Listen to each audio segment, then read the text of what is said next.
What's up guys? It's your boy. So today, tuturo ako kayo kung paano mag-apply ng Japan visa. If you like it, let's hop into it.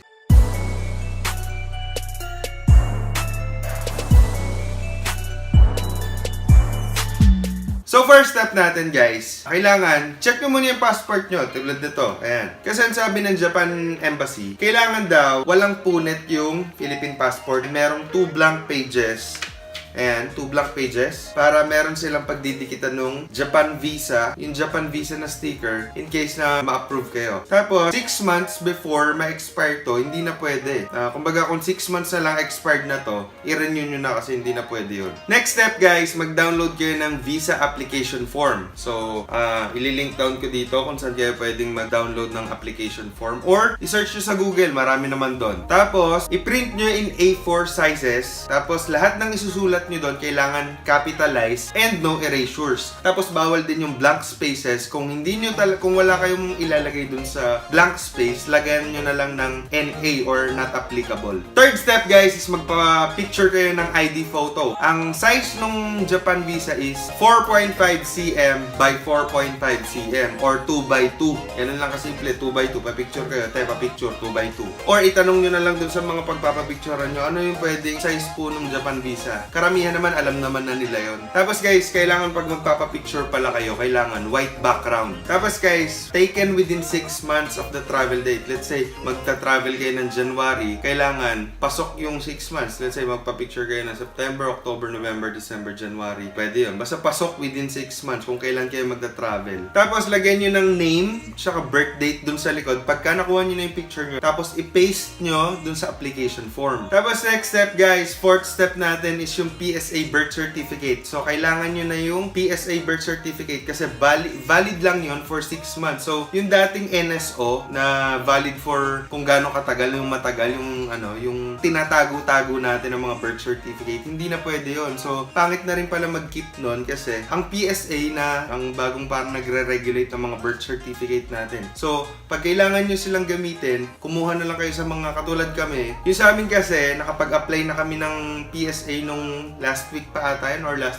week, hindi ko na matandaan. So, kukunin na lang namin yung result mamaya sa SM. Mamaya explain ko sa inyo bakit kailangan ng PSA every 6 months. So, yung fifth step natin, kung married na kayo, kailangan nyo rin kumuha ng marriage certificate sa PSA din. So, ganun din yun. Kung paano nyo kinuha yung birth certificate, ganun din yung marriage certificate. So, ako, married ako. Papakita ko sa inyo kung paano ko rin nakuha yung marriage certificate. Ganun din, i-apply na rin namin yon kasabay ng birth certificate namin ng misis ko. So, kukunin na lang namin mamaya yung result. Papakita ko sasama ko kayo sa mamaya sa SM. Number 6, yung itinerary nyo. Meron silang form online or meron din silang parang meron na silang mga papers dun sa pag-applyan nyo na agency.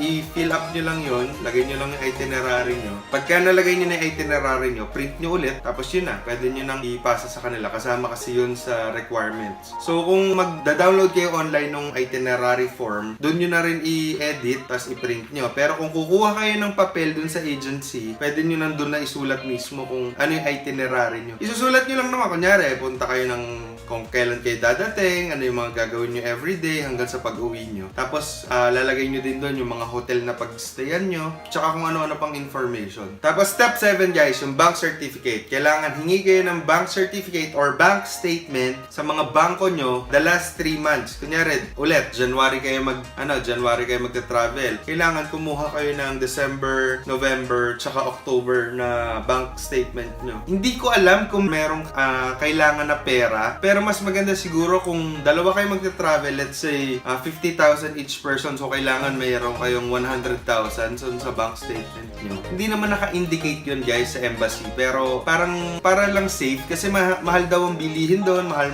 manirahan, so baka mamaya kasi ang iniiwasan ng Japan Embassy na magkaroon ng parang yung TNT, yung pupunta ka lang doon para magtrabaho. O kaya pasobrahan mo na kung 120,000, kaya nyo 120,000, yun na ilagay nyo dun sa ano nyo. Yung dapat yung yung available balance dun sa bank statement nyo. So, yung 8th step, guys, kailangan nyo pala ng ITR or proof of income. So, kailangan naman yun para alam lang nila na meron ka talagang pinagkukuhanan ng source of income mo kung saan ka nagtatrabaho or kung meron kang business. So, yun guys, contact an accredited travel agency. Sa Japan Embassy, hindi na nagpapapunta ng mga tao sa kanila. Meron na lang sila mga accredited travel agency na pwede nyo tawagan. Usually kasi wala daw talagang bayad yung yung visa ng Japan. Ang nagpapabayad lang yung mga travel agency na accredited kasi yun yung parang nila handling fee, ganon, yung sila yung magpa-process, parang processing fee, ganon. Tapos guys, ang result daw nito, let's say 3 to 5 days or meron umaabot 7 to 10 days or much longer, depende talaga sa Japan Embassy kung may hihingin pa sa inyo na mga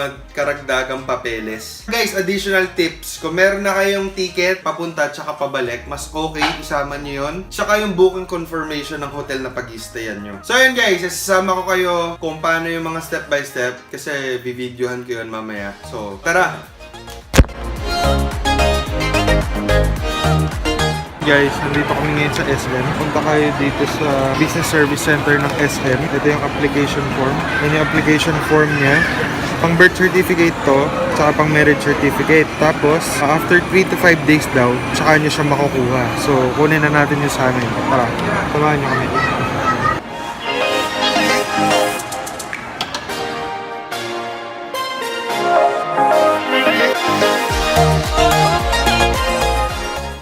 Guys, nakuha na natin. Malalaman nyo pala pag bago yung PSA nyo depending on the color. Kasi every 6 months nagbabago daw yung kulay na to. So ngayon pare-parehas pa. Next 6 months iba na naman yung kulay na.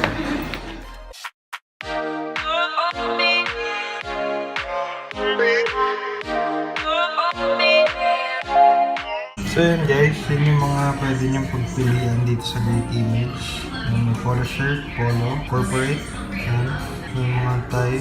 Ito naman ang corporate without coat. Ito pala with coat, ito without coat. Tapos yan, may whole body din sila. Naman guys, yung sa female, female custom. Yung mga polo shirt din. Yung mga blouse, yung buttons. Tapos yan, corporate nila. Full body. Meron din tayong pambata, boys, ayan. Ang mga kids, tsaka girls. Ang mga batang babae. Tapos, after nyo mamili, pinag yun ang form.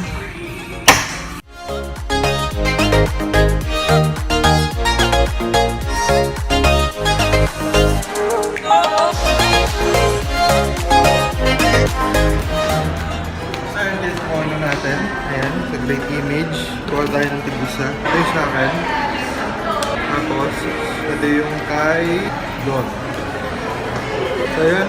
Meron na naman tayo na-accomplish. So, next step na tayo. So, ayun guys, bali nandito kami ngayon sa video. Kung nakikita nyo umuulan. Ayan yung mga papel na kailangan namin pirmahan para makakuha kami ng bank certificate tsaka bank statement. So, sa BDO ang pinaka main bank namin. Ayan, binigyan pa kami ng freebies nung nag-assist.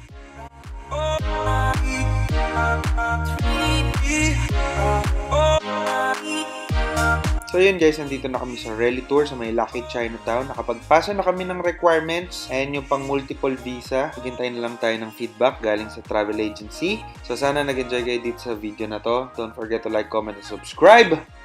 Peace!